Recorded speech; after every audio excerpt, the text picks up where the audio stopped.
Before we begin this podcast, please be advised that the following episode contains language that some listeners may find offensive and inappropriate. The opinions expressed by the host and guests are their own and do not reflect the views of the podcast producers. Listener discretion is advised. What she did was terrible. The 40-year-old man she hit, Matthew Baker, did not survive. Saturday, prosecutors charged the woman, Kathryn Marsh, with second-degree murder. It was a sad day to begin with. How'd that make you feel? I'm going to live with it for the rest of my life. So whether it was 10 years, 20 years, however long it was, unfortunately, I don't think any time's going to be enough. It's not going to bring him back. So the first time that you struck him, were you going forwards or backwards? I don't know why someone would do that. It still confuses me. It was just very intense, very crazy. I'm just shocked that it happened. What were you telling him? How much I love him and to hang on. You are now listening to the podcast Voices of a Killer. I'm bringing you the stories from the perspective of the people that have taken the life of another human and their current situation thereafter in prison. You will see that although these are the folks that we have been programmed to hate, they all have something in common. They are all humans like us that admit that they made a mistake. Will you forgive them or will you condemn them? They are currently serving time for their murders, and they give us an inside glimpse of what took place when they killed and their feelings on the matter now. Here are the voices of those who have killed.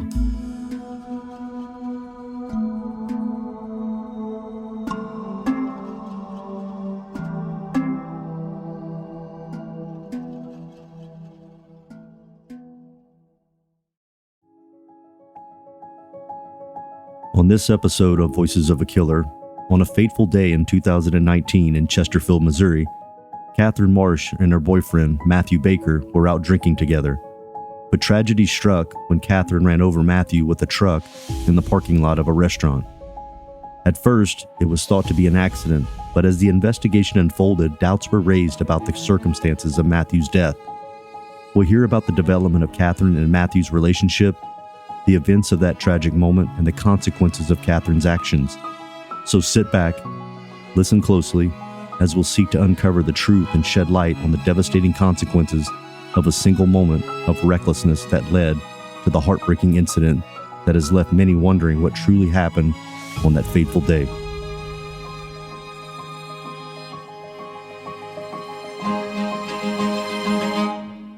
So, Kathryn, where are you from? I grew up in St. Louis, all over the place. How would you describe your childhood growing up? At home, great. My dad was an alcoholic, but there wasn't no negativity or bad things about the alcoholism of him that we saw as kids. He was always a happy, drunk, and a good guy. But I did grow up in a very, very, very poor environment to where I moved a whole lot.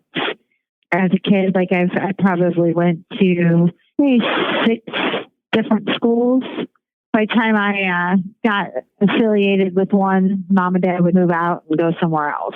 Do you think that had a lasting negative effect on you? Oh, absolutely. 100%. I've always tried to fit in everywhere I went. I was bullied a lot, being the new girl. A lot of girls didn't like me. If you look at my friend status, I'm usually got a lot of adult male friends because the women hate me.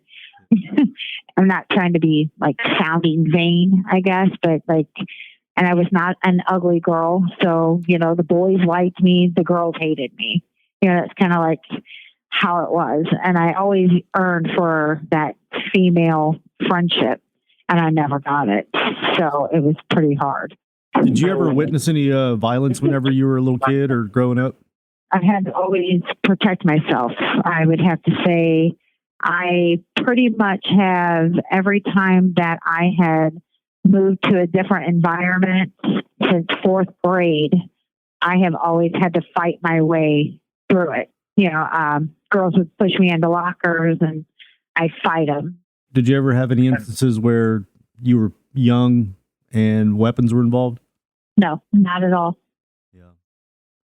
Did you ever see your parents get violent? No, never. My parents were married for 50 years and never been violent with each other. No. Yeah. When did you first move out of your parents' house? I was 16 and moved in with my sister, my older sister. How many siblings do you have? I have 5. There's 6 of us. Do you have a relationship with them? What do they think about your situation now? I have a great relationship with all of them. My older brother, the oldest one out of the 6, he's pretty singled out from everybody, but that's kind of his choice. But my family, they are always there. Probably more of an enabler because they're always there. They've helped me every moment that I've been in prison. I have 100% support system from them. They don't know a lot or understand a lot about what's happened to me in my life, but they know who I am. We're a close Italian Sicilian family. They could be mad at us, but if I needed something tomorrow, they would be there. A close-knit family is one of the vital parts of being able to survive both in and out of prison. As we delve deeper into the story of Kathryn, it becomes clear that despite her difficult upbringing, she has a strong support network in the form of her siblings. Growing up in poverty with an alcoholic father, Kathryn's childhood was far from easy, but through it all, her siblings remained a constant source of support and love. Now, even as she sits in prison, they continue to stand by her side, doing whatever they can do to help her through this difficult time. It's a testament to the power of family and the bonds that can keep us together even in the darkest of times. But I wanted to find out more about her bond with the victim.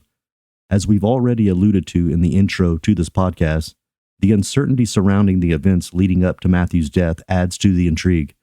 Was there motivation behind Kathryn's actions, or was it an accident between 2 lovers? Perhaps delving into how their relationship developed could shed some light on the tragedy of that day. So Matthew was the victim of this case. You met him in 2016. How did y'all meet? I was actually cleaning a office building, and at that office building, he was getting registered in the state of Missouri for his environmental cleaning company.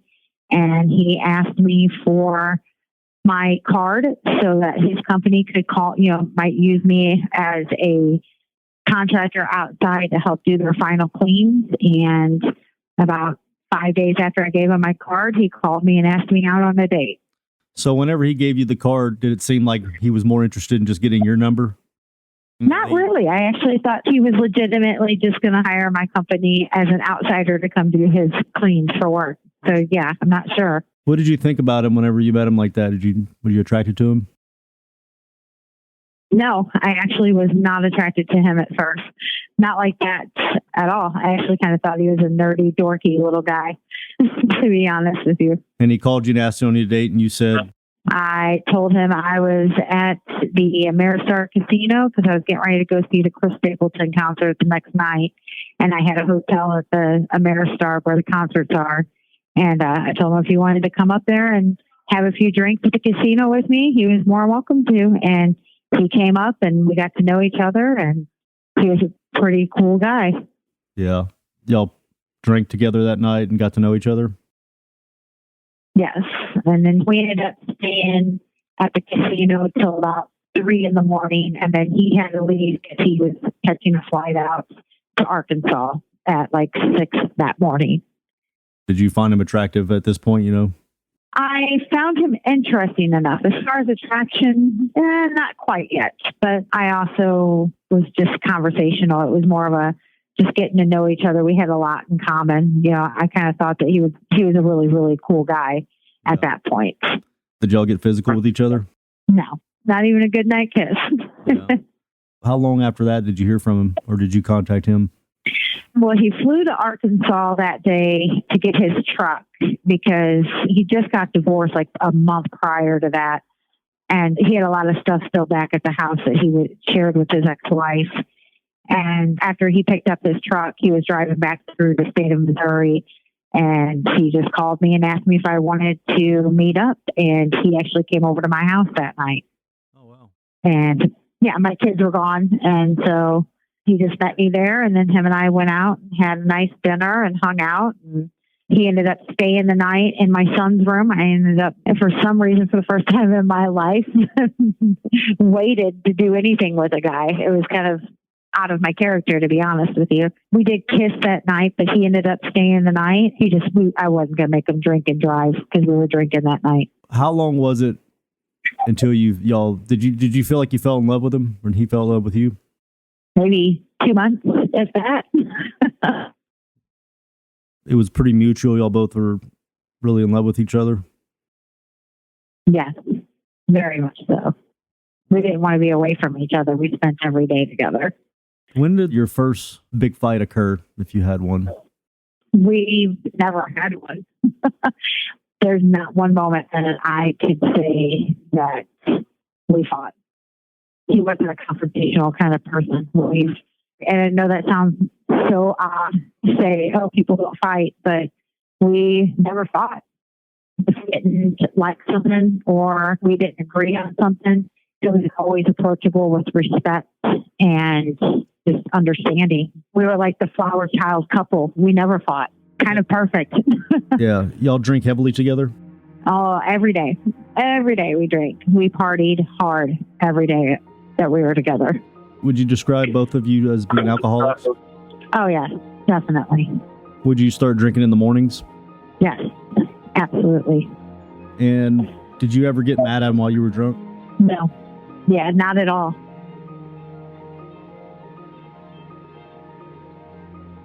After the break, audio from the news report, and Kathryn tells us what happened on that fateful day.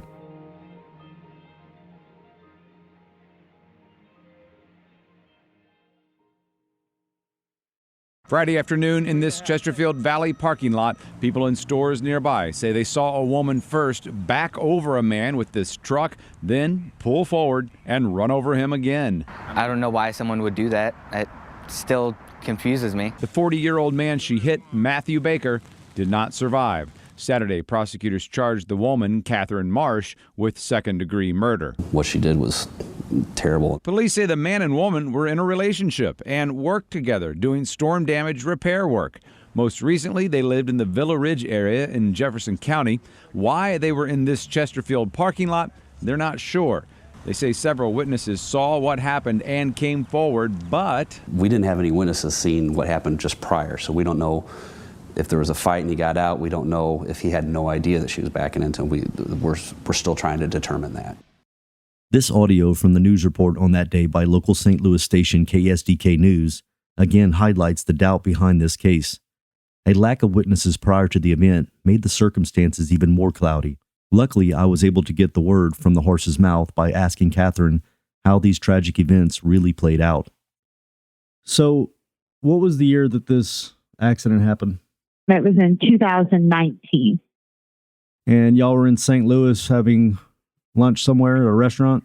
That day, the night before, we stayed in Arkansas and we went to St. Louis because the company is based out of the St. Charles area. And he was out, this was on Thursday, he was out with his business partner doing things for the company. And I'm from St. Louis, so I had met up with a bunch of friends Thursday and started drinking at the bar and hanging out. And later on that afternoon, I had said, hey, I cannot drink and drive. I need you to pick me up because I did not want to drive. He picked me up that night and we went back. We stayed in a camper on a campsite and we went back to the camper and started a little fire and hung out and just had our evening.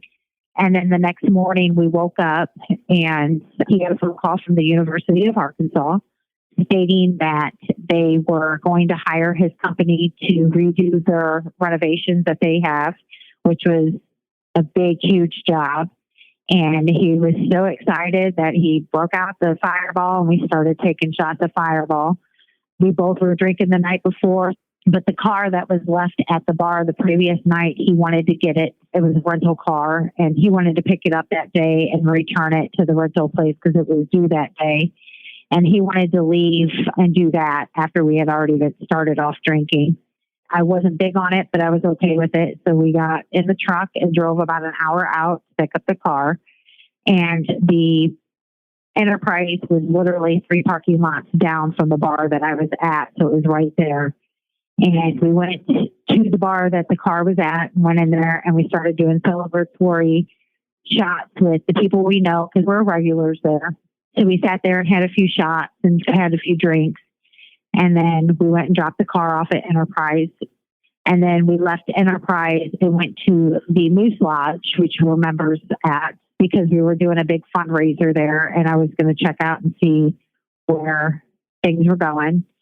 And at that point, I think I've hit oblivion. I don't remember much after we got there, but everything from here on has been videotaped and recorded through video. After that, we were asked to go to a hotel room by the bartender. She had myself and my dog in her car, and then another guy had Matt and him. His name's Ricky, and Matt's truck, and they were going to drive the truck to the hotel, and she was going to bring the guy Ricky back. Last minute, Matt said that he could drive, and we got in the truck, and then approximately 25 minutes later, we were about 25 minutes out from our last place. We were in Chesterfield, Missouri, and we went to the restaurant there. I don't know why we were going to the restaurant. I do know that we tend to do some cocaine whenever we drink occasionally, and usually the guy that we get our cocaine from is usually at the parking lot of Home Depot, which is the same parking lot as this restaurant was at. So I'm not sure if we were in that vicinity to pick up something. I also know that he had a job at Cyberg. So I don't know if he was planning on going in there. I am not aware because, again, at this point, I'm at a blackout stage where I'm not aware of what was going on. But that was at like 2:30 in the afternoon. We drove in front of the restaurant. Matt was in the driver's seat in front of the restaurant at 2:45 p.m. I can only go by what solid information like videotapes, 911 phone calls, things like that. I can only go by those things because I personally don't remember, or I have no recollection of what happened at all. But at 2:45 p.m., the video camera off the restaurant shows that Matt was in the car, in the truck driving, and we drove past the front door. And then I'm assuming we went to the parking spot. And at 2:47 p.m., 120 seconds later, was the first 911 call stating that Matthew Baker was hit and struck by the truck. As Kathryn mentioned, her memory was affected by alcohol, and a lot of what she recalls has been filled in by evidence given at her trial. We have been able to obtain the 911 calls from that day to highlight the confusion and chaos of that moment. We have condensed and edited these recordings for the sake of our story. Fair warning, the following recordings may be difficult to listen to. If you want to skip ahead to just after the 22-minute mark, you can continue with our interview with Kathryn. What follows are the first two 911 calls from that location.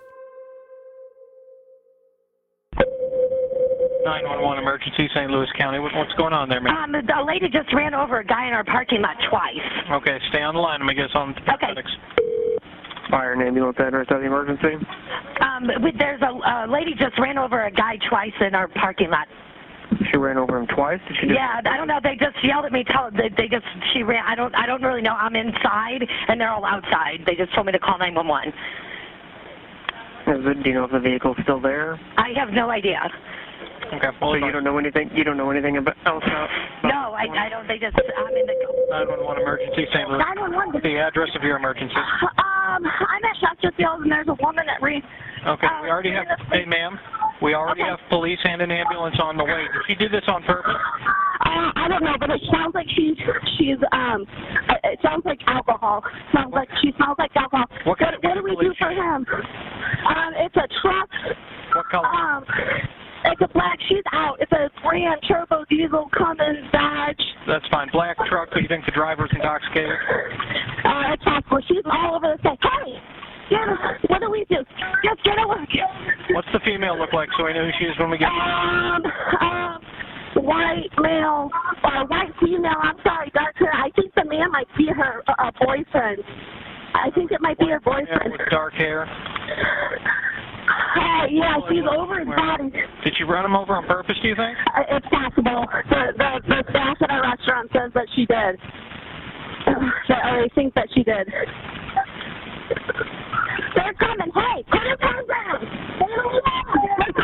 They're coming. We need to stop pressing them. Hey, ma'am. Stay on the line. I'm going to connect you with the paramedics so you can give them more information, okay? Okay. Fire and ambulance, address of the emergency. I don't know what to do to try to help him. Should we give him CPR? His eyes are open. Is this for the person struck? Yes. Okay. So there's a lady over, and I think she might be his girlfriend. But should I have her stop touching him? Okay. Here, let me ask you some questions. Okay. Okay. All right. Are you by him? Yes. Okay. How old does he appear to be? I would say mid-30s, possibly early 40s. Okay. Is he awake? No. His eyes are open. We tried to administer CPR. There's a little bit of air. Okay, listen. I don't think he has a... Ma'am, slow down. Is he breathing? I don't think so. I don't think he has a pulse. Okay, I need you to verify this information because it's going to decide what we do next. Okay. I need you to check very carefully if he is breathing or not. You need to get away from me. I got to check if he's breathing, okay? You got to get away from me. I don't think so. No, okay. He's not. All right.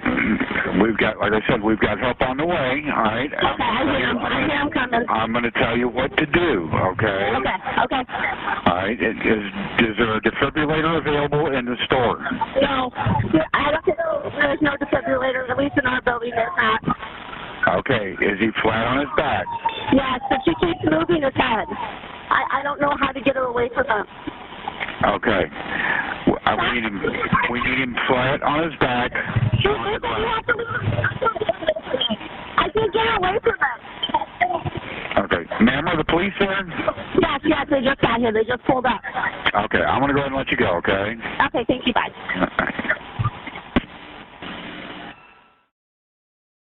So why did he get out and why did you get in the driver's seat? And that's something I knew to this day. I have no idea.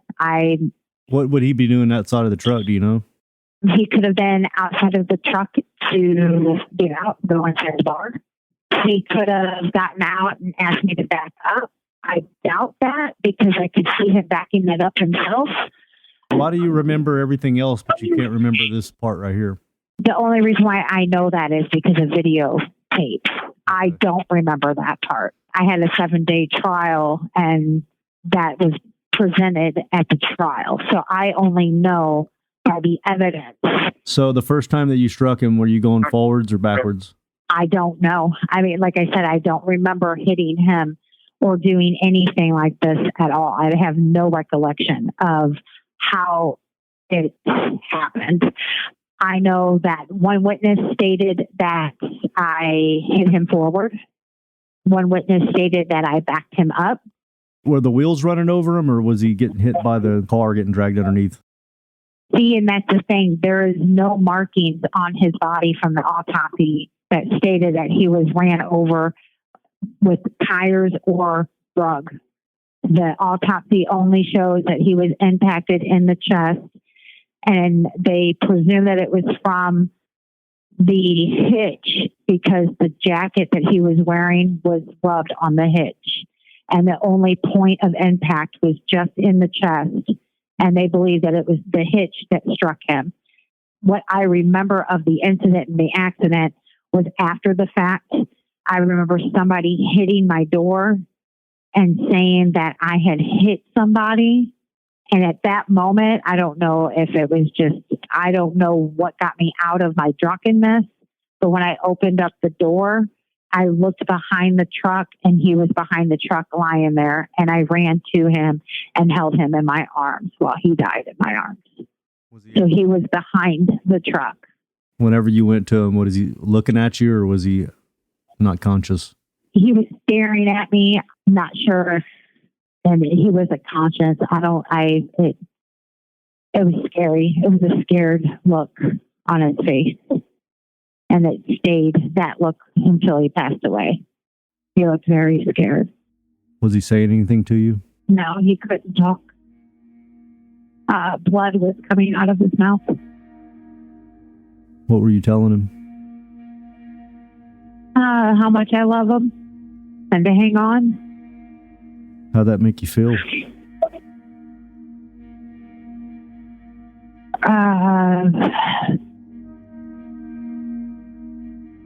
Like a whole part of me was, I don't know, it's horrible feeling. I was scared. I was so scared that I was going to lose him. How long did he stay alive? I don't think very long. When the police got there, they removed me off of him. And when they handcuffed me and put me in the squad car, they had, before we drove off the parking lot, there was a white sheet over him. More after the break.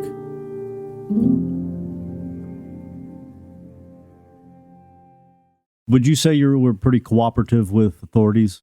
100% cooperative with the authorities from 5 minutes after the incident happened. Yes. Did they read you your rights and tell you what you were getting charged with? Not until after about 6 hours of interrogation. They told me the whole time he was alive. Why were they telling you that? I don't know, some evil trick, I guess. They were telling me that they just wanted to know how he was struck and how he was hit and what happened. And I just kept telling them that he must have jumped in front of the truck trying to stop me from leaving or something.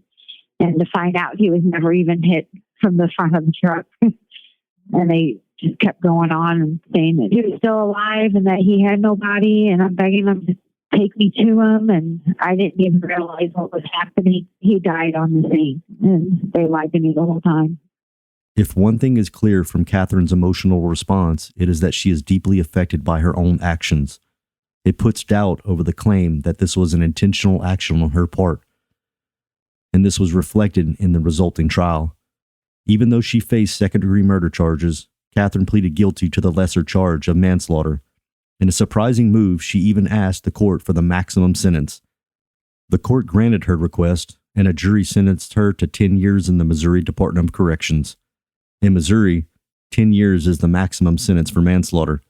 I was curious if Kathryn felt this was fair, whether she knew what effects her actions had had on the people around her. Kathryn spoke highly of her own family, but what about Matthew's family? I was curious if she had any contact with them too, and what they might have felt about her sentencing. So, what was it like being arrested for that? Obviously, you never got bailed out, right? You just stayed there ever since? I've been there since March 29th, 2019, yes. And what sentence did you get? I got a 10-year involuntary manslaughter charge. How did you feel whenever they gave you the sentence that you got? I was okay with it. I wasn't surprised. And, you kind of, the feeling I had was that I kind of knew what I was getting before I went in there. It's actually what I got charged with, and the time that I got was the actual plea agreement I wanted to make while I was sitting in county, because they were charging me with second-degree murder. And I offered, being the fact it was an accident, I asked them to take involuntary manslaughter, and I told them I would take the max because I felt like in a way I deserved it. I had a lot of guilt. He wasn't here no more. I don't think any amount of time was I'm going to live with it for the rest of my life. So whether it was 10 years, 20 years, however long it was, unfortunately, I don't think any time's going to be enough. It's not going to bring him back. Just humble that I can still go home, and not spend the rest of my life in prison, but I would have been okay with anything that I got. Do you have any kids? I do. I have 2. What are their ages? 23 and 20. Do you have a relationship with them while you're in prison? I do. They visit me quite often. My oldest, he just finished the Navy after 4 years and then joined the Army. And he's in Fort Benning, Georgia right now. But until he went into the Army, they visit me here quite often. And then my youngest does as well. Does he have kids? He does. He has 4 children. What do they think about you? Now they think that I murdered their dad. Before, they thought the world of me. Yeah. Have you ever gotten hate mail or anything like that from anybody? No, absolutely not. Not at all. Were his kids and family and friends at the trial? No, they were not. His family, his mother, father, and sister came to my sentencing, but there was nobody at his trial. They watched you get sentenced? His parents and his sister, yes. What was their reaction to that? It was just a sad day all around. I think they were relieved that I got the max. I would think that that's what they thought. I also know that they forgave me at the sentencing. They told me that they forgive me and they hope that I have God in my heart. And, his father is a Baptist preacher. So it's really hard to read how they felt, because that day was it was a sad day to begin with. It is clear that Kathryn is deeply remorseful for her actions. She shows empathy for her victim's family and an understanding of their point of view. Crimes of passion are often driven by complicated emotions and factors such as jealousy, anger, and betrayal. But the overriding emotion from Kathryn's are remorse, guilt, and regret. Despite this, she still has to face the consequences of her choices. While her regret and willingness to accept responsibility for her actions are commendable, it doesn't change the fact that she took someone's life. Having not seen the outside world since that fateful day, I was intrigued to explore what prison was like for her and how she coped with the guilt and trauma of the situation. It's clear that Kathryn has a strong support network, but how does she navigate the harsh realities of life behind bars?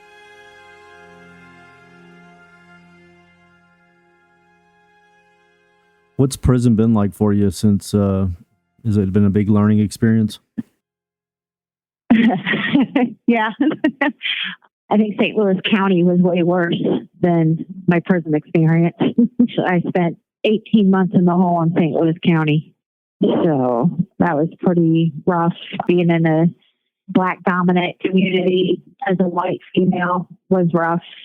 And it really wasn't even the inmates as much as it was the officers more than anything, to be honest with you. That was rough. Since you've been locked up, have you been in any fights?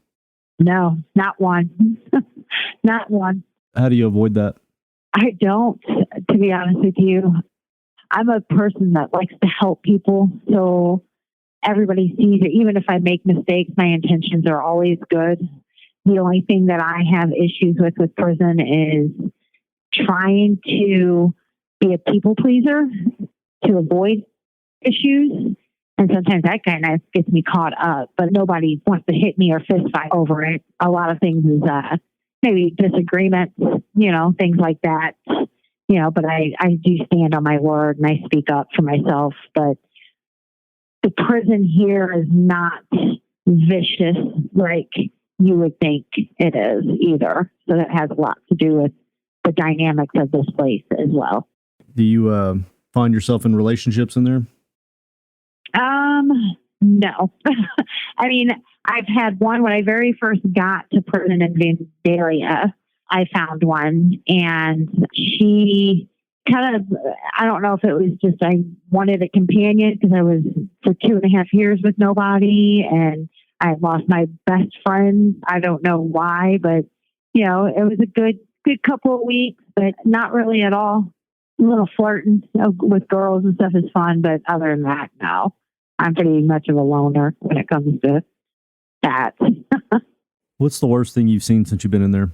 To be honest with you, I've not really seen anything horribly bad.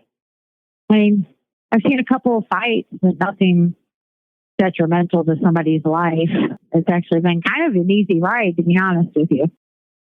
Kathryn's positive attitude and outlook on life despite her time in prison is apparent. The ability to see good in others can have its advantages in such a dark place, and she has been able to steer clear of any of the typical problems within prisons. However, evidently the monotony of prison life has given her plenty of time to think, and despite this positivity, there are also some mixed emotions about losing her best friend, Matthew. I wondered how this would affect her when she gets out.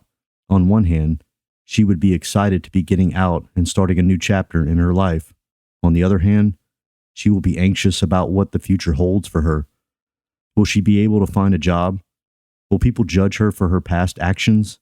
And most importantly, how will she cope with the memory of Matthew. If you could get out today, what would be the first thing you did? Well, besides seeing my family, which is the obvious one, I would like to grab my kayak and my hammock and go down the river by myself for at least 3 days.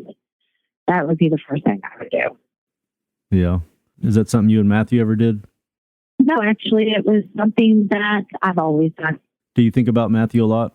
Every day. There's not a day that goes by that I don't think about him. It's hard not to. Yeah. Do you think you're going to have a difficult time when you get out readjusting? No, I don't. I have a pretty good, solid foundation waiting for me when I get out. I'm pretty lucky to have the family that I have. What do you think you're going to do for work when you get out? Actually, I became a dog trainer here in the Department of Corrections, and I am certified through the state of Missouri, the Board of Labor, as a dog trainer. And my niece, who is 28, she has a dog breeding company out in the country, and they are going to set me up with a little place out there so I can do dog training for the people and their customers and clients to set by their dogs. So that's what I'm going to start doing. Is it the Puppies for Parole program you're in? Yeah. Yes. Do you currently have a dog right now? No, I'm actually out of that program right this second because You're in treatment. I am in the treatment. Yeah. But I did that program for almost 2 years. What do you think about prison? Do you think it does what it's supposed to do, or comparing yourself and others in there when you see how the things are ran, and do you think it corrects people? First, it's really hard to compare myself with others because I just try not to do the comparison. But the people that I have been housed with, and with the P for P program and then incentive wing, I've actually been housed with a lot of lifers and a lot of old timers. And by being housed with them, their thinking process is a lot different than the ones that are only here for a year or a few months or 10 years, So it's kind of hard. I'm in this treatment program now, and the women here are short time. And the way that they act compared to the lifers act, it is a complete different dynamic. Huge. So big. So, yeah.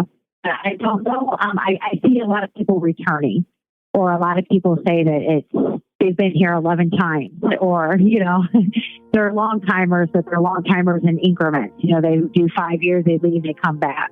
What year are you estimated to be out? 2026. It's actually March 28th, 2026. So exactly 3 years. Yeah, that's pretty exciting. And so you've been in there for what, 5 years now? I've been down for 4 years, March 29th. Are you going to be on parole on paper for some time when you get out? I should only be on paper for about 3 years. I have 3 years left. Well, Kathryn, I appreciate you letting me ask you some pretty serious questions and you being able to open up to us. Hopefully you could benefit from that in some way. Sorry that it's happened to you. It's a pretty unfortunate event. Everybody I talk to has, something completely different, and yours is definitely completely different. So I hope the rest of your time is easy. I do too. I really do. But it's what I make of it. So, I'm staying positive. I'm being productive. I'm doing things.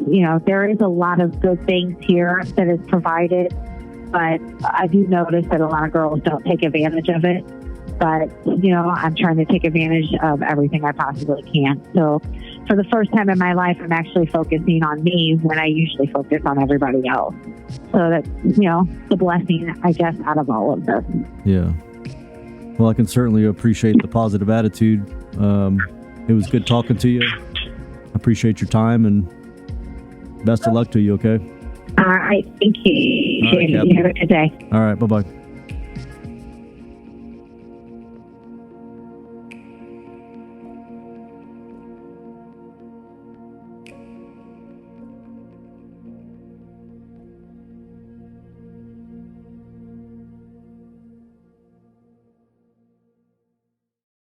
On the next episode of Voices of a Killer. How'd you kill him? But like I said, I did what I did, and God has forgiven me. I'm still doing time in prison. That's justice. Why do you strangle? Why that method? You know, I wasn't even trying to kill the man. I just want to whoop his butt real bad. How many victims do you admit to killing? 2. They're not trying to pin one more on you. There's like 4 or 5 more. I can't never get back in life. No matter how bad I want to right now, I can't get back in life. I can't. If I break somebody, I can go back and say I'm sorry. If I rob somebody, I can say I'm sorry. If I took somebody's life, ain't nothing I can do to give that back. Ray, do you feel like you're a bad person? I think I'm at wherever God wants me to be. That's a wrap on this episode of Voices of a Killer. I want to thank our guest, Kathryn, for sharing her story with us today. I know it couldn't have been easy for her to relive those painful memories, but her willingness to be open and honest is what makes this podcast so special.